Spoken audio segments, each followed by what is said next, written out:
Ah, Terminator et toutes ces conneries, c'est de la science-fiction.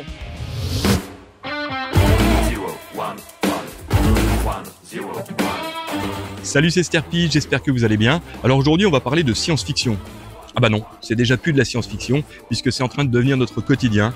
Un robot chinois qui attaque la foule, une IA qui serait prête à tuer des humains si on menaçait de l'effacer ou de la débrancher, les facultés cognitives du cerveau qui commencent à s'amenuiser à force d'utiliser l'assistance des intelligences artificielles. Tout ça fait désormais partie des nombreux risques encourus par l'humanité en utilisant l'intelligence artificielle parmi tant d'autres dangers. Les fictions littéraires ou cinématographiques nous ont déjà donné pas mal de scénarios possibles quant à l'avènement de l'intelligence artificielle et des robots.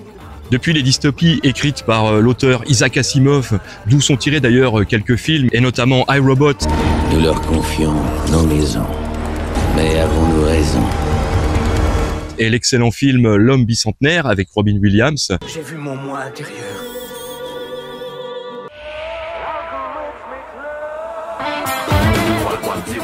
Jusqu'à Terminator, ça nous présente pas mal de dangers liés à une intelligence supérieure à la nôtre, pourtant créée par nous. The Terminator. Your future is in its hands. Alors l'IA, c'est un outil, c'est un peu comme la perche à selfie qu'on utilise pour prolonger notre bras, c'est pour prolonger notre intelligence, et déjà ces créateurs se sentent dépassés par leur propre invention. Parce que l'IA peut maintenant élaborer des concepts qui vont au-delà de la logique humaine, et qui pourtant fonctionnent. Alors on imagine potentiellement les avantages, mais aussi les dangers que ça peut représenter. Tes vêtements, vite, vite.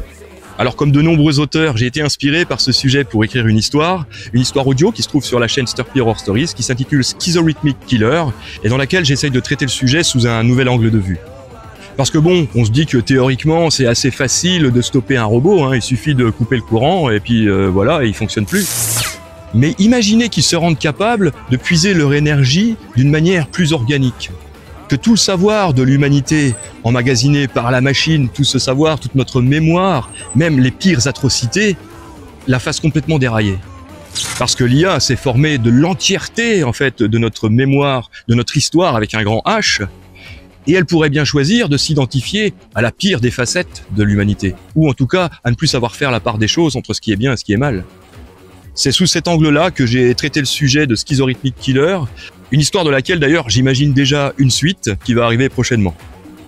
Alors en conclusion, l'intelligence artificielle, c'est bien quand ça sert des choses comme la médecine, des choses qui nous font avancer du bon côté, qui font avancer l'humanité vers des bonnes choses, mais on s'expose quand même à pas mal de dangers, notamment, comme je le disais au début, ça amenuise nos facultés cognitives, notre cerveau devient paresseux à force d'utiliser l'assistance de ce truc-là, c'est comme si on marchait toujours avec des béquilles, nos jambes finiraient par s'atrophier, et bien là c'est notre cerveau qui s'atrophie, on est déjà bien parti depuis 10-15 ans avec les portables, TikTok, etc., mais là avec l'intelligence artificielle c'est encore pire, en fait on la laisse réfléchir à notre place, et là ça craint vraiment.